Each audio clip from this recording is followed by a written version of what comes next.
Alrighty. My name is Keesean Moore. I've been writing poetry since I was a kid, and by day I'm a vintage dealer, so I like old things. Um, I don't know. I'm thankful for Shannon for having me here. I don't know where she went. Over there.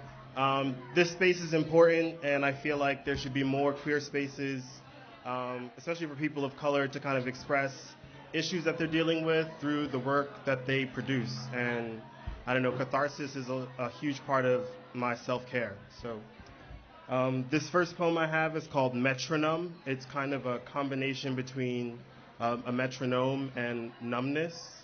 Um, it requires a metronome, so I'm gonna play it. But I didn't know how to do this like beforehand.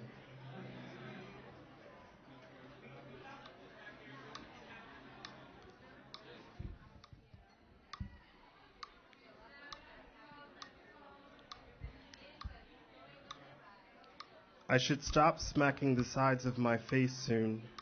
My ears are starting to bleed. But I've committed to clearing up the white noise now, making sense of this perplexity. I should stop smacking the sides of my face soon. My teeth are starting to shake, but the ringing has drowned out the pain, and I can see pin-sized lights of escape. I should stop smacking the sides of my face soon, but I've lost all control of my arms. My skull will be crushed into sediment, and there'll be no breath left to take charge. I will stop smacking the sides of my face soon, and drop to my knees and croon, revealing muscles and tendons aplenty, pecked at by white doves under white moons. Thank you. I wrote that poem as I was kind of trying to process like different types of social brainwashing and the pain that it takes to kind of undo that kind of brainwashing. Um, this next poem is called Untie Your Laces. It's more of kind of a reminder to forgive myself on a daily basis when I'm kind of falling short of what I think I should be achieving. Untie your laces. I fall in love abruptly, consistently, which is difficult in a city where falling is equated with failure, and failure is never an option. Beg, borrow, steal is what I was taught, but how does one not bridge the gap and replicate workplace behaviors into equations for love and loving, compassion and selflessness?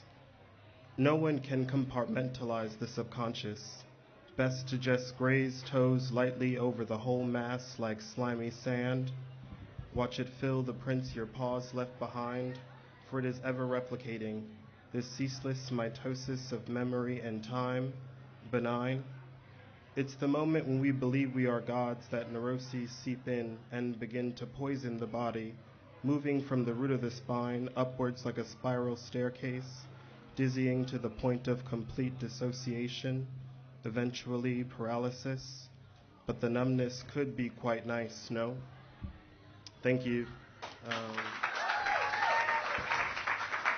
I can't really tell if I'm like too close to the microphone. Do I sound okay? Am I speaking too low?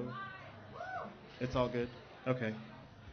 This next poem is called Mining. I wrote it kind of in reaction to the complicated relationship that I have with my mother and her sisters. Because they're really crazy. Mining. My mother and her sisters are all keepers of secrets.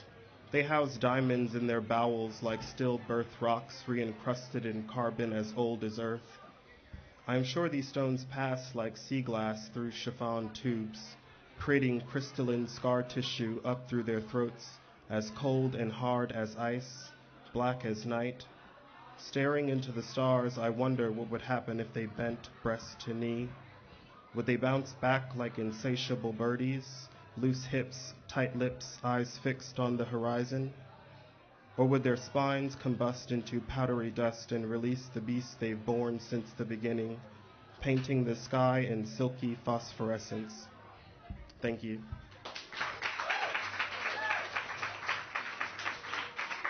Um, I don't have much preamble for this one.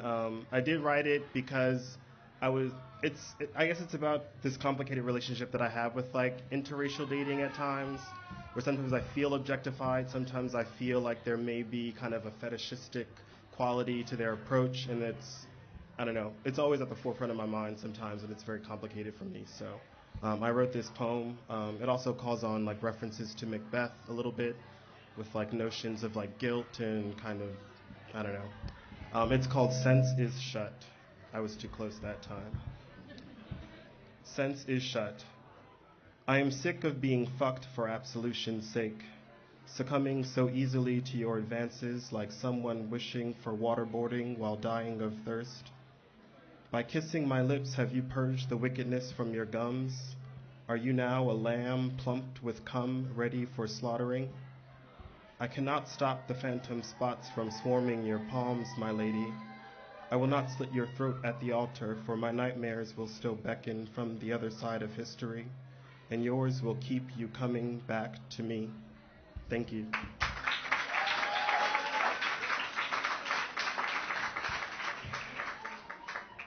This next poem is written and dedicated to my brother, who has showed me more about the importance of self-love than any other person in my entire life. He's not doing too well right now, so if you can take a collective breath at a certain point for him, I would really appreciate that. But this poem is called Goliath. I can see remnants of generational trauma trapped in the two tubes lodged down my brother's throat. Crack-drenched negligence cemented his wounds. Cuts much deeper than my own, I suppose, though he's older and has had more time to fester near completion. Maybe my wounds are too fresh to warrant swallowing one too many bottles of antipsychotics.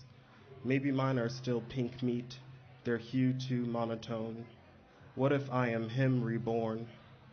His lesions have long since morphed into rainbows of earth colors, serene landscapes on the skin, deep green valleys he towers over, pus-white clouds meeting mountaintops, black and brown sandy beaches way down below. They must be crispy like chicken skin by now, and if it weren't for the sedatives, he would probably pick at the scabs like a giant whose wingspan dictates the tides, and place the flakes at the center of his tongue for the sweetest savor. Thank you. This is my last poem.